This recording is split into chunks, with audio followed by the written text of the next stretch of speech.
Hello!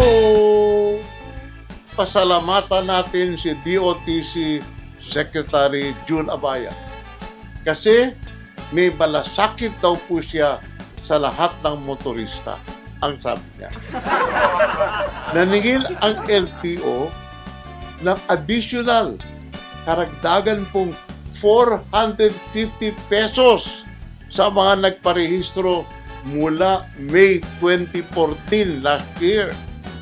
Pasalamatan natin uli si Secretary Abaya kasi pinatigil na po niya ang paniningil na ito.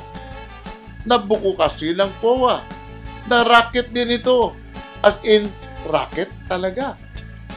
Wala naman talagang bagong plaka, pero naniningil ang LTO. Naniningil sa wala. Salamat po, Secretary Abaya, kasi nabawasan ang pahirap nyo sa motorista. Pero teka, kailan at paano po ninyo ipasasoli o ipapasauli ang siningil ninyo na 8 buwan sa mga unang nagparehistro?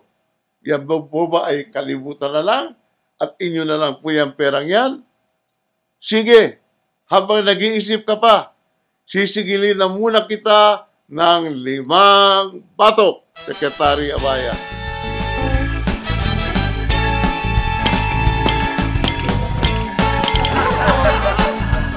Ginagamit daw sa racket ng mga sindikato at ng may kolorum ng mga sasakyan ang lumang plaka.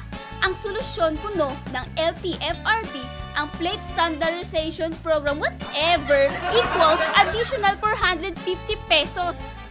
Sir naman, ang plaka nyo mas madali pang mapeke ng mga sindikato. At dahil naningil na kayo, ito ang sukle, 3 batok.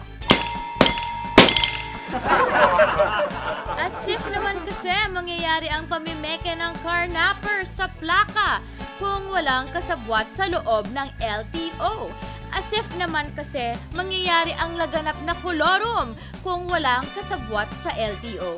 Secretary Abaya, baka po hindi na mangyayari ang lahat ng ito kung wala na kayo. Batukan ng isa pa para lumayas na.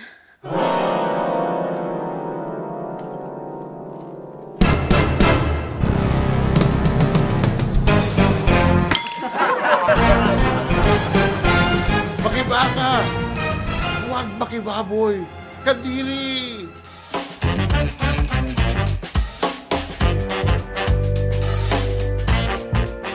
High prices. May solusyon si Tito Boboy Sihuko. Ibalik ako as your presidential candidate.